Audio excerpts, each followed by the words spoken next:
Welcome to Dream Atlas.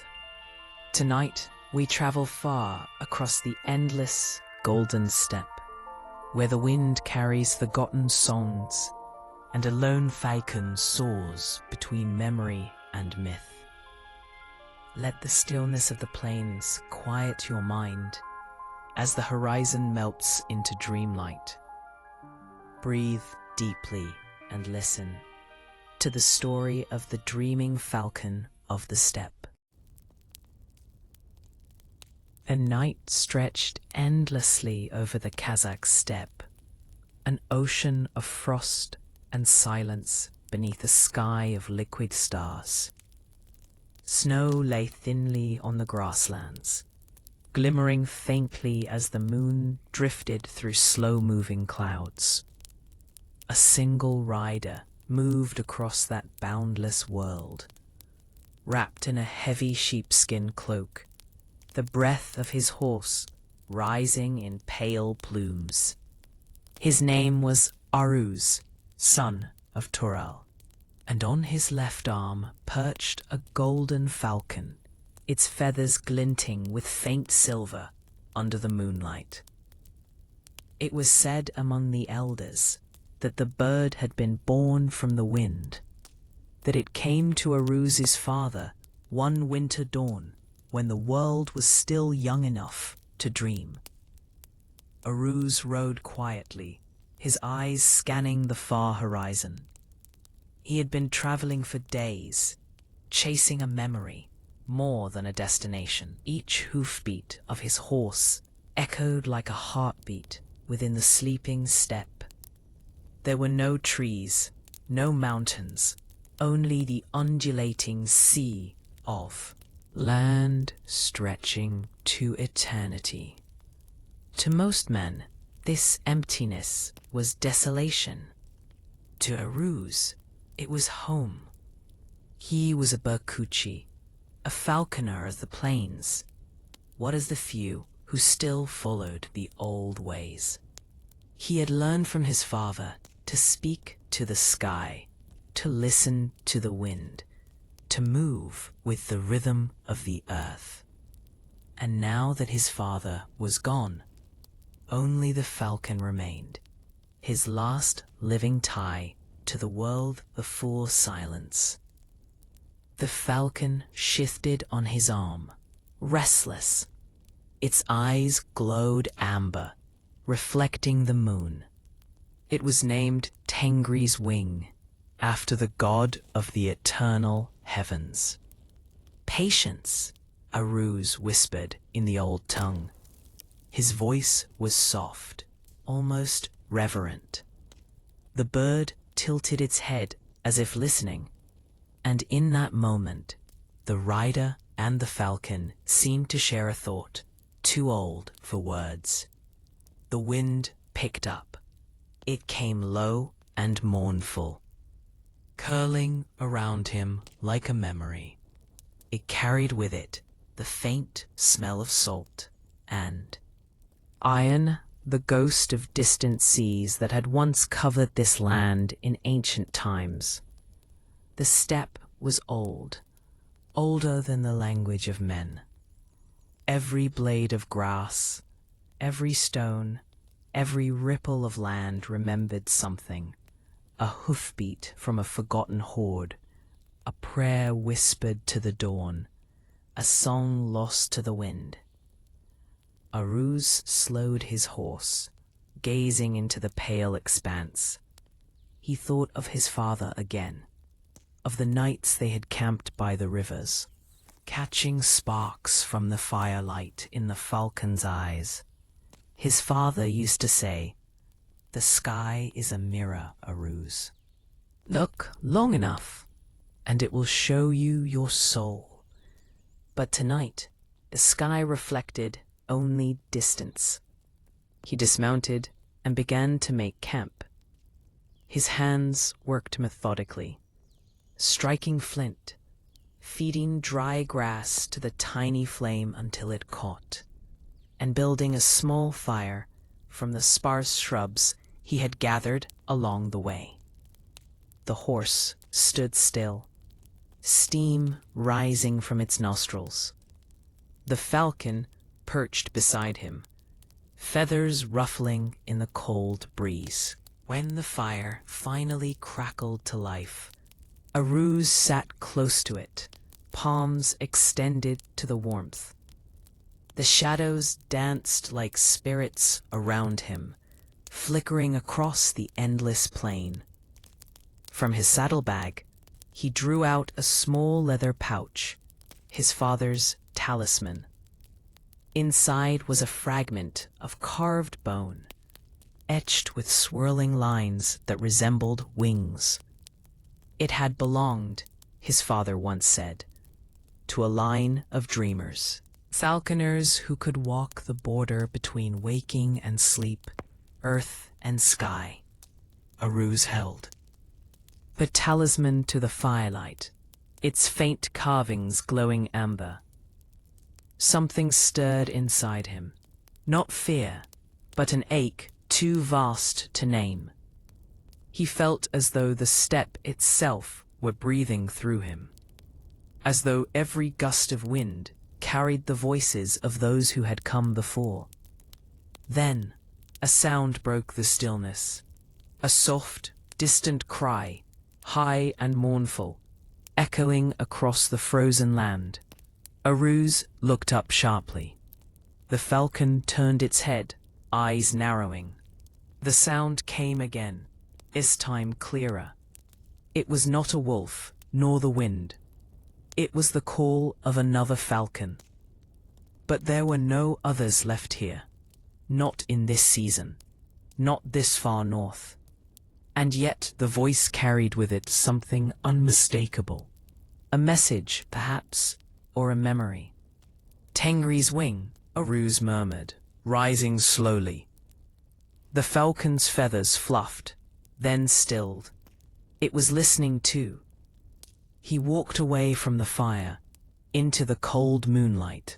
The snow crunched under his boots, each step releasing a faint echo that seemed to vanish into the stars.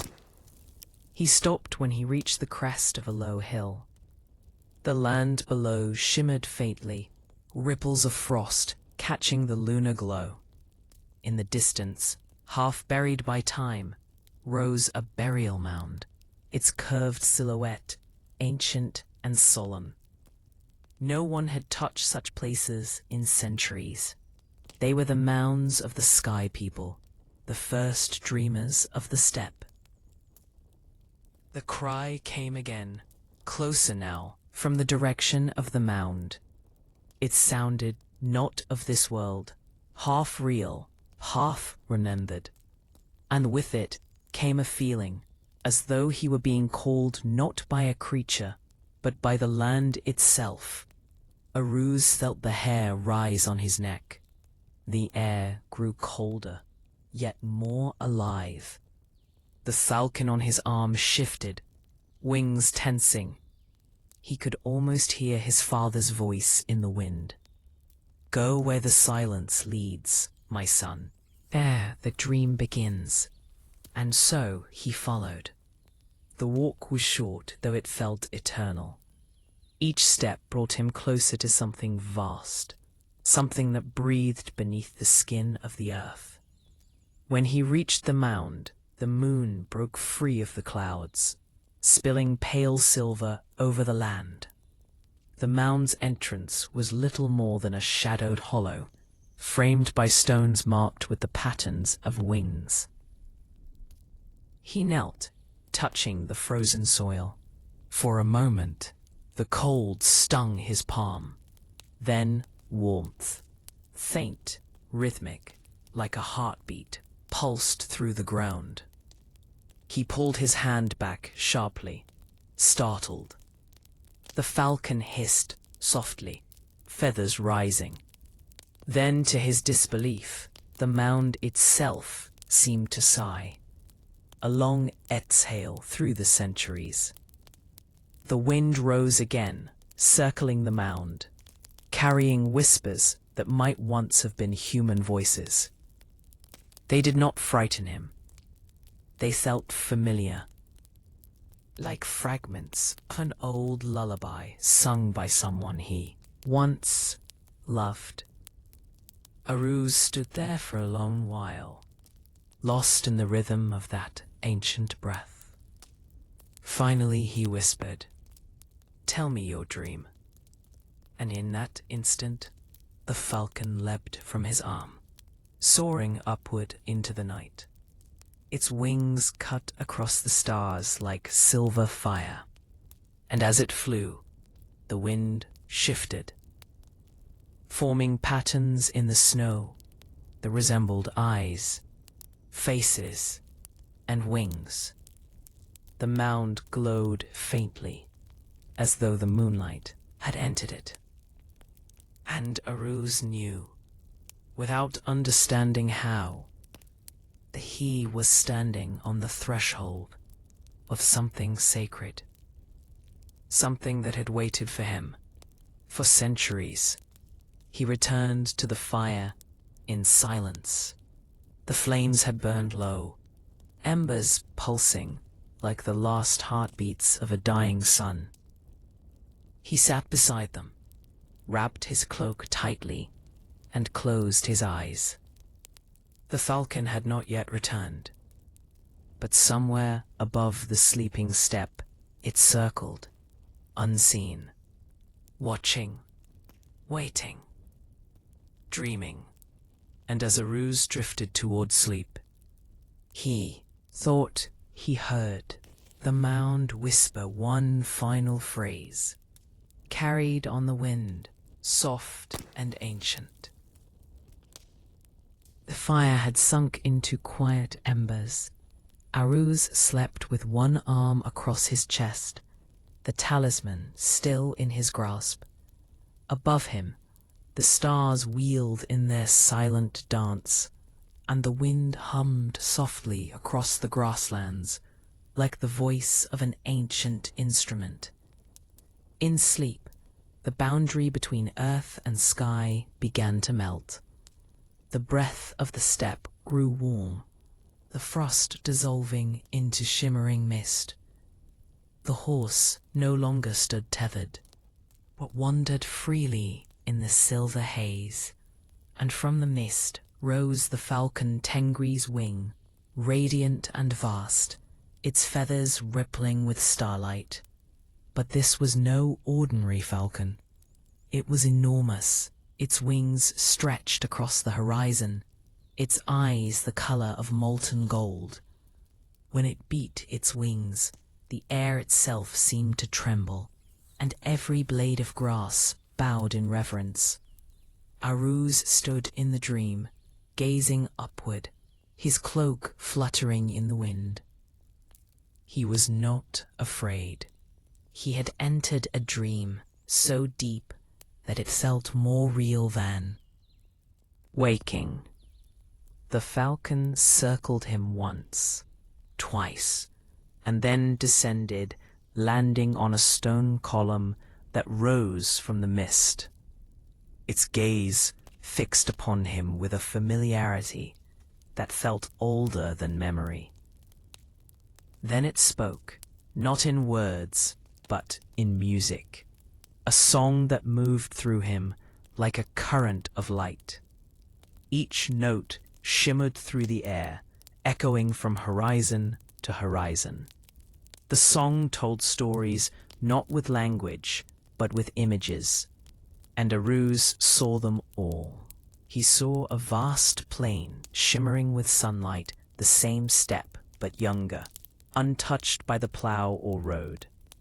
Tribes moved across it, like flowing rivers of color, their tents rising and falling with the seasons. He saw children chasing the shadows of hawks across the grass, and elders praying to the dawn.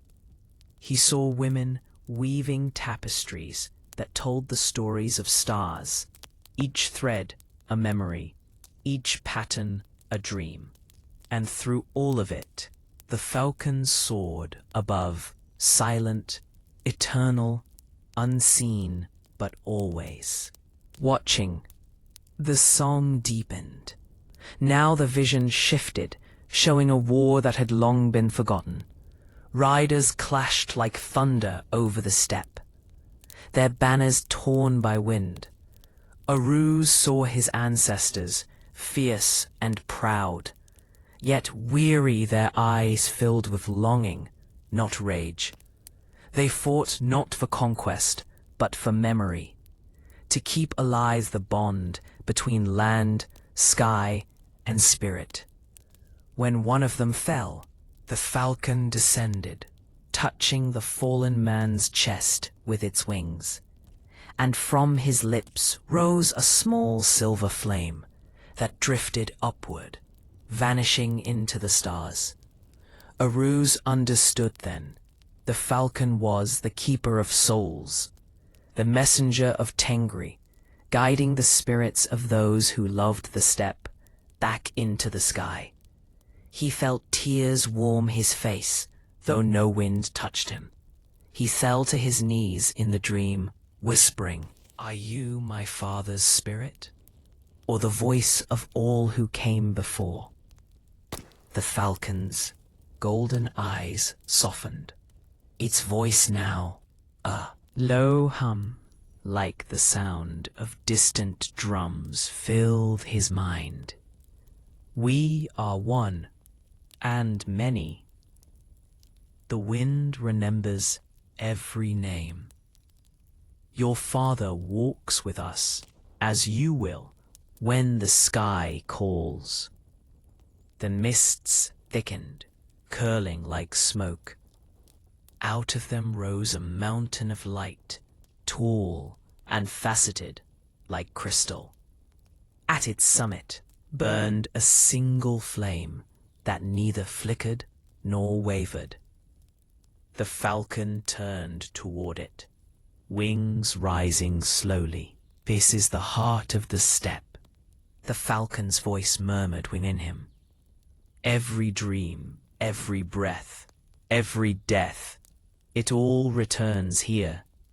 You have been chosen to remember."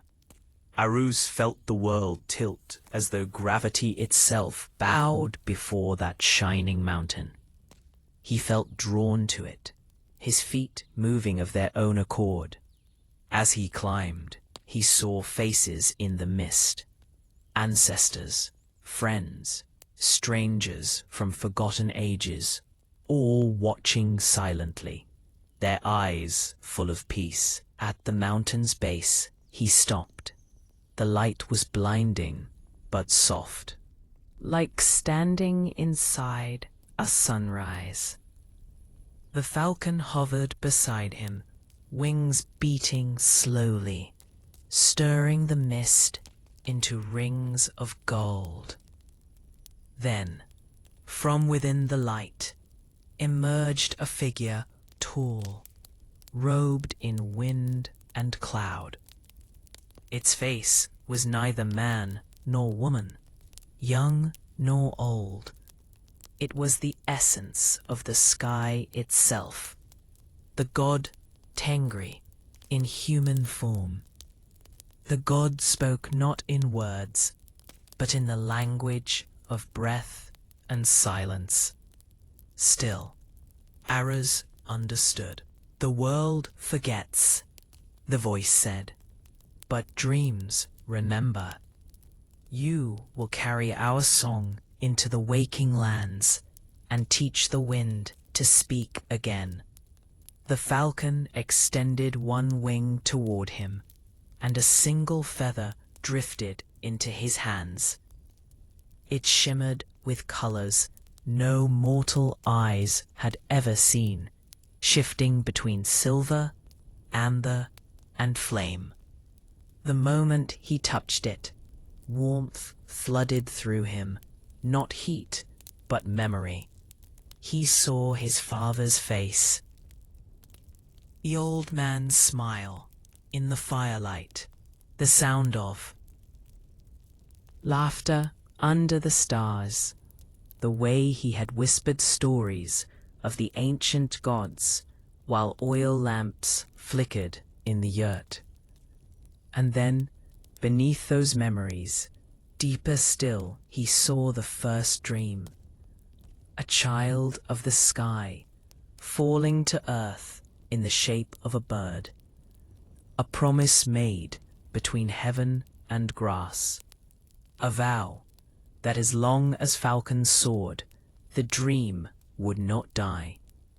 Auroras looked down at the feather glowing in his palm. It felt alive, pulsing softly, like a heartbeat.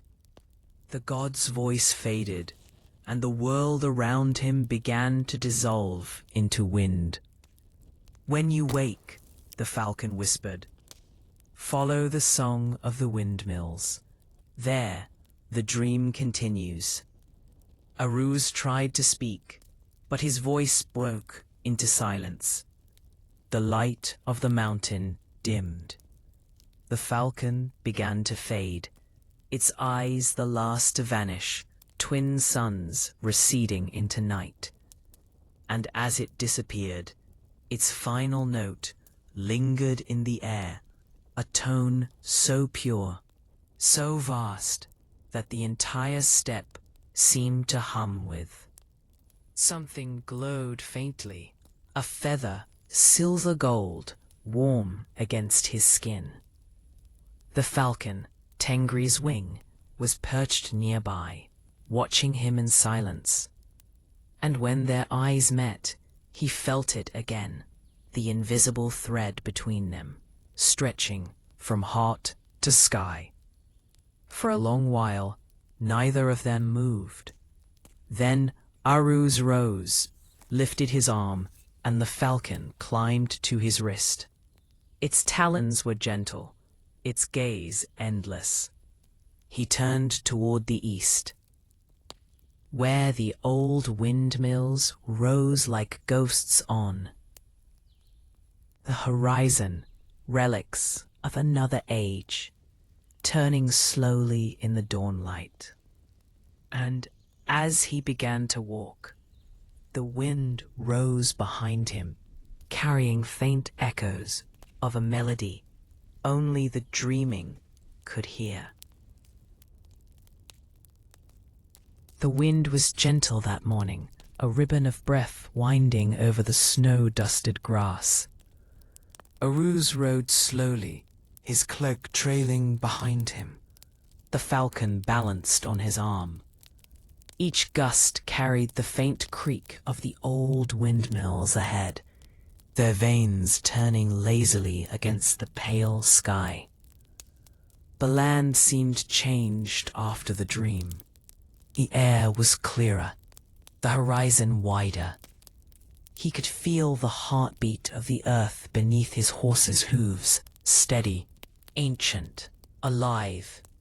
The feathers still glowed faintly at his chest, tucked beneath his tunic. Sometimes, when the sun struck it, it shimmered with color, as though remembering the light of another world. As he drew nearer to the windmills, their forms sharpened, tall, wooden, weather-worn, their beams darkened by time. Some stood broken, others leaning, but one, the tallest, turned perfectly, its blades whispering through the wind, like wings. Auroras stopped. He dismounted, letting his horse wander freely to graze on the dry grass. The falcon lifted its head, sensing something unseen. In the stillness, he could almost hear the falcon's song again, distant, thin, like a memory carried on the air. He began to walk. Each step toward the windmills felt like walking through layers of time. The frost melted beneath his feet, revealing old stones carved with spirals and markings of birds. It was the same note that had followed him out of the dream. Soft, infinite, alive. He placed his hand upon the base of the windmill. The wood was cold, but within it, a faint vibration pulsed, the same rhythm he had felt beneath the burial mound. The same song. He sat down beside it and opened his palm. The silver-gold feather shimmered gently in the light. As though sensing that it had come home, he lifted it toward the wind. Immediately, the air stirred, circling around him, slow at first, then faster, the grass bending and the dust rising in soft spirals. The falcon cried out once, high and clear, and launched into the air. It soared upward, the sun catching its wings until it seemed to dissolve into flame. The cry echoed over the plains, filling the sky with its purity. And from the feather in Eurasian's hand, a faint light began to rise, a thread of gold that wove itself into the wind, spiraling higher and higher until it merged with the falcon's flight. Eurasian stood, breath caught in awe. The world seemed to blur. Windmill, steppe, sky, all melting into a single, vast motion. The turning of the blades became the beating of wings. The wind became song, and Eurasian felt himself standing not on earth, but at the edge of the eternal, where every breath was a prayer, and every dream a bridge between worlds. The falcon circled above him one final time. Then, from within the sunlight, he heard his father's voice, soft, filled with the warmth of home. "You have remembered, my son." The steppe needed its dream again. Tears gathered in Eurasian's eyes, though he smiled. He bowed his head to the wind, whispering, "I have carried the song, father, and I will keep it as long as I breathe." The feather dissolved into light, scattering into the air like golden dust. Each mote shimmered as it drifted away, some vanishing into the clouds, others sinking into the soil.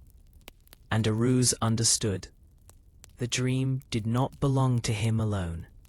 It belonged to the land itself. Every windmill turning, every bird taking flight, every whisper in the grass, all of it was part of the same eternal breath. He lingered until dusk. The horizon burned with the colors of fire and lavender. The falcon had not returned, but he no longer felt its absence as loss. He could feel it in every current of air, in every shifting shadow.